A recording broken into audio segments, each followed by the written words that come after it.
Hey everyone, it's Frederick Kramer here, and in today's video I'm going to talk about a book that is 28 pages long and saved me 5 years of my life, and how it's going to do the same thing for you, whether you have an SMMA or not. And to show you that this actually happened, I've made some thousands of dollars online, and I'm not 21 years old, but actually 16 years old. Doesn't mean that you need to be 16 years old or something to watch this video, but it will just save you a ton of time, maybe even like 15 years or something. And in case you don't know me yet, my name is Frederick Kramer. I'm on a mission to revolutionize productivity by helping agency owners double, triple, or quadruple the speed at which they get rich. So without further ado, let's talk about a book that takes 2-3 hours to read, and that is going to save you a ton of time. Obviously, it doesn't take like 3 hours to read a book that is 28 pages long, but if you're probably taking notes and thinking through stuff, how to actually apply this, then it might take that time. The book that I'm referring to all the time is called Managing Oneself by Peter R. Drucker. Could be that you already know the book and have applied everything. That's probably not 0.001% of the people watching this. So I want to explain what the book is roughly about. And the most important value from the book is actually on the first 10 pages. And the main message is that working on personal weaknesses, so things that we're naturally not as good at as other people, provided that we didn't train anything, is a waste of time. And that we should only work on our strengths, so the things that we are particularly good at without training, the things that we are actually talented in and that not somebody else told us to do. And the first problem here, let me explain why that saves you a ton of time. Most people never do this. Most people, for example, if you're having an SMMA or when you have a business, it is pretty likely that you're working on something, especially at the beginning, that you're naturally not very good at. And I'm going to get to some caveats later, but this is just a huge waste of time, because you probably know what leverage is, right? Leverage is when you have little input and you get insane output for that. And one of the biggest levers that you have in your life is your natural skills. And there are some things that you're naturally pretty good at and some other things that you're naturally not very good at. And yeah, sure, there are a ton of people coping in their lives, say, yeah, I can't achieve anything because it's my genetics or something like that. This is obviously bullshit, because everyone can achieve anything, but working on your strengths is just going to make it like 100 times easier. And I personally, what I used to do a few months ago still, was that I had a marketing agency. Other people would call it copywriting, other people would call it growth operating, funnel building. It's all the fucking same. I don't know why people have so many different terms. Whenever, by the way, you're watching my videos and I'm talking about SMMA, you might as well be growth operator or a funnel builder or a copywriter. It's really the same. You're just helping another business grow with their marketing, right? And I used to do this for other people. I used to help them with YouTube. Then for some time I did appointment setting. And one of my personal weaknesses is putting myself into the mind of other people that I don't really know. I can do this and I have practiced this a lot, but I'm still worse than other people who just started. And I also hate doing this. I hate looking at whatever, like, let's say I used to work with a client who switched to the niche spray foam insulation, and I wanted to set appointments. And obviously when you want to set appointments, you need to write at least like one script and some other things. You need to figure things out. And I hated thinking about the situation of a spray foam insulation company owner. It just felt very vague for me to do that and to put myself into that situation. While it's something else that I think, or at least I like to do that, I don't know if it's a personal strength, is for example speaking.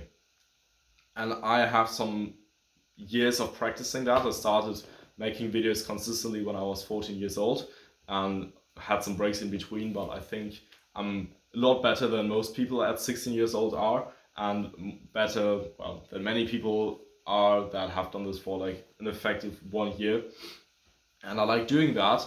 And what I'm particularly, or what I would consider myself particularly good in, is thinking about situations and problem solving and how to do something quicker and how to organize your day, things like that.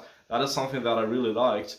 And when I was reading this book, I quit my business and started a new one after 24 hours. Like within 24 hours, I stopped doing what I've been doing and started the business that I have now.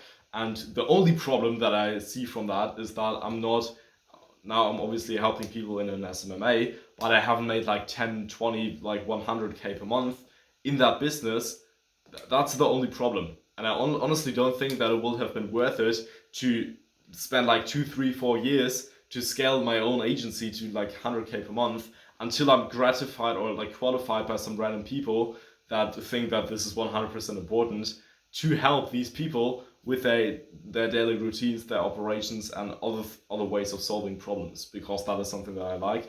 Same thing about maths. That's something that other people don't like. I was reading this book and I looked at my strengths and I was like, well, whoa, like if I can focus on that stuff, the competitive advantage is insane. Because imagine yourself being in a market, which you probably are when you have a business, and there are other competitors, and you're the only one that actually really likes and is naturally good at what you're doing. You're just going to be like twice as motivated as the other people, and because you have the strength, you're probably going to be like 4 times better at what you're doing, so at your product, service, whatever, than the other people, right? And when you're in business currently, just don't do stuff that you're not good at, right? If you're in a niche that you don't really like and you just picked it because it looked like less saturated or something, then don't waste your time being there. And of course, switching niches is almost a complete reset in business. But the thing is, do you really want to spend 5 to 10 years of your life working on something that you don't 100% like? Probably not, right? And this is even more important than money. Of course, we all want to make a lot of money, especially in this business space, because it's going to give us financial freedom, etc. But financial freedom doesn't help you when the business you're working on is quite shit and you don't really like the work that you're doing, and every single day you get up and don't really want to do that. When I get up and I can work on my product, I just like doing that. Or making these YouTube videos. Imagine making YouTube videos on, I don't know, like fucking instantly automate, like instantly.io email sending automation. No fraud against like the founder, I forgot his name. If you really like that, yeah, sure, but most people don't really, right? And if you have to make videos on these things, like maybe other people will care, but it's not really going to help you, and you're not even going to be very, very good at that. Right, so just don't do stuff that you're not good at. And this is one thing, right? This is just you switching your niche or something. Probably, let's be honest, nobody watching this video is actually going to do that. If you're, I don't know why in life there's like sort of like a barrier where people talk about things. Yeah, this is important, and like almost nobody's actually doing stuff. But the people who actually do stuff, like in such a video where they start actually applying that, which I almost felt like it's just only me. These people are actually going to become successful, right? So if you watch this and you have a niche that you don't really like, or you have a business that you don't really like, or you don't have a business yet, want to get into a business, and don't pick something that you really, sorry, where did I start the sentence? Yeah, you don't know that. You need to switch your niche and go to something that you actually want to do. The only case where it doesn't make sense is if you're already making like 50 grand a month or something, and you just need to have like some little like operational help in some ways to scale your business or something. But if you're just at the start and you need to understand the people in your niche and you don't really like the niche, just fucking switch your niche. You don't want to waste like 5 years of your life working on that. And the reason why I'm saying like 5 years, my original plan was always to do something with like productivity, operational things like coaching, to do that in the first place. And I thought I need to have another business before that to get the approval from other people, and I need to show off my success from a different area. Now, when I was watching this book, I thought like, well, this is an incredible waste of time. At the same time, also the only client that I had just left. I don't know, he ghosted me or something. I used to do like appointment setting, like I said, and he just left. And then I was like, well, I could start this like entire shit now again, or just go here immediately. And I would have probably been there where I'm at right now, probably in 2030 or something, where I will genuinely be able to start that. And this could save you like a lot more time, right? Because if you didn't know this, and if you haven't read the book, by the way, just read the book after this video as well, just to make sure that, because there are going to be some nuances that I'm not going to talk about, because I didn't find them valuable, but maybe you found them valuable. If you stick to something for a longer time, for like 10 years, 15 years, then this book is going to save you even more time, right? It's not about getting better at the weaknesses that you have in your personality, in your like genetical seed, sort of. It is just about having the strengths and then getting even better at them, right? This is like that. Let's imagine like this is your, in this dimension we have your natural inclination, how good you are, and in this dimension we have the amount that the amount you train or get better at the skill, however you want to call that, you learn, right? If you have this much of natural inclination and you learn so much, let's say this is like 10, right? But if you have something where you're so good because you just really like that, it doesn't even fit into the fucking screen, and then you learn half as much, you have like 50, and you're already like 5 times better. It is a pure waste of time to learn things that you're not good at naturally, and that you maybe don't even like. And in my case at least, the things that I like and the things that I'm actually good at are pretty similar, because if I don't like something, then I'm not going to get good at that, and if I want or like doing something, then I'm obviously going to get better just because I'm doing that, right? And this is just you, right? I already said that at the beginning, but then I've got like some more stuff. You're also probably at some point, or maybe right now, are going to have people in your team. And it's very, very crucial if you want to double your business like power, like working force without adding new people, to ask these people about their strengths, and maybe they don't even know that, and they have to figure that out. I'm going to explain how to do that as well in just a few minutes, or 1 minute, whatever. You want to ask these people what their strengths are, and then you need to think, okay, how can I align this that everyone is doing something that they like? Because we have like, how do we like biodiversity, right? Or like,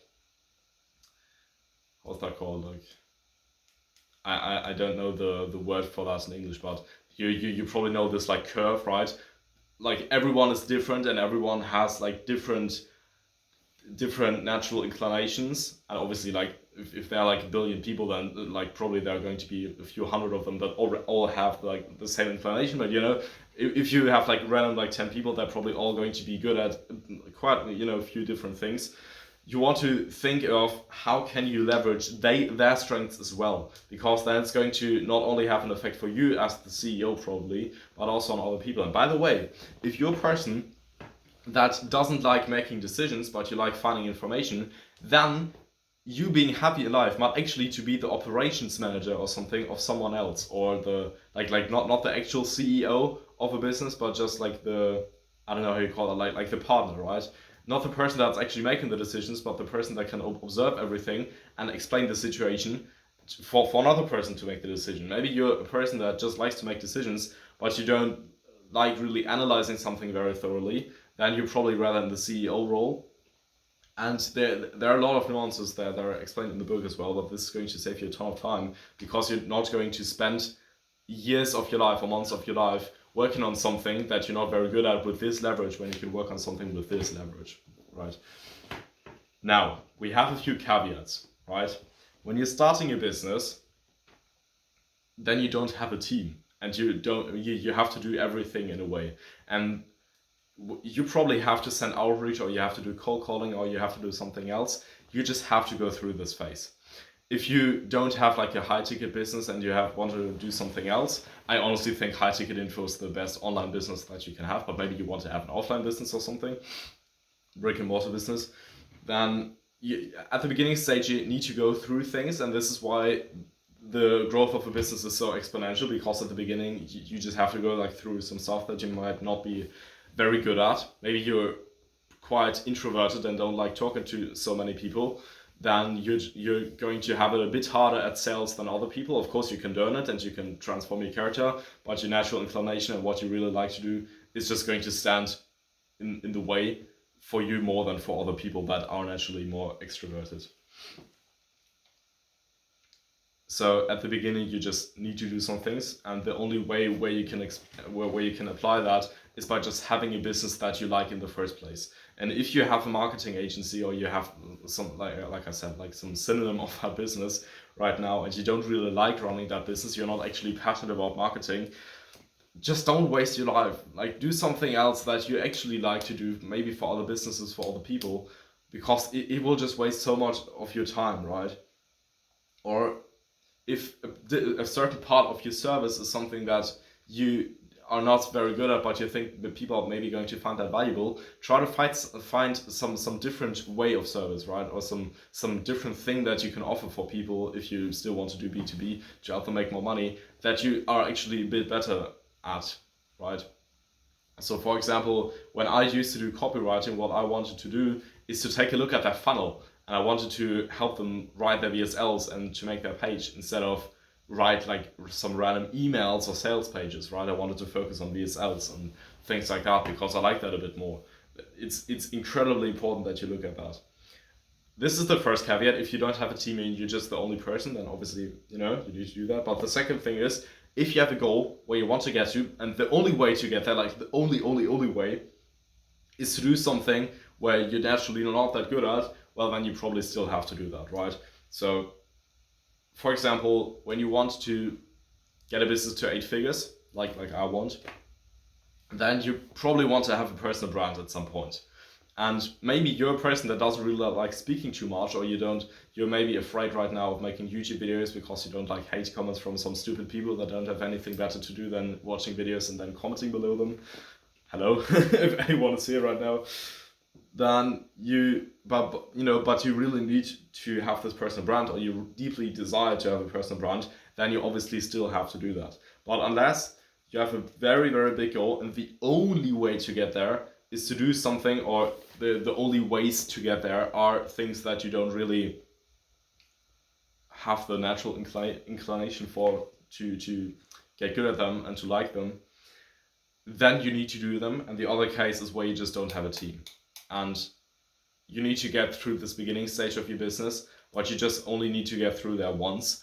And then it's just about positioning yourself in your business on the roles that you particularly like.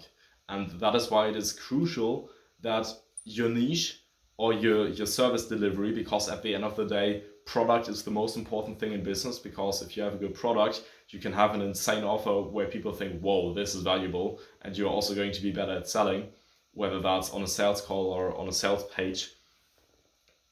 You need to love the actual thing of the service value delivery that you're doing, because if you don't, it's going to be a lot harder to compete with anyone else in your market that actually does like that.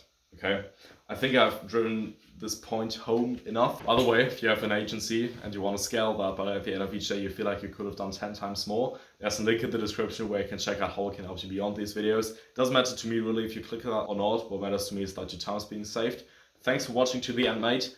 Now do the stuff, switch your niche, do it once, and then you're set for life with something that you actually like to do, right? It's going to have an incredible leverage. Just don't be the weird guy.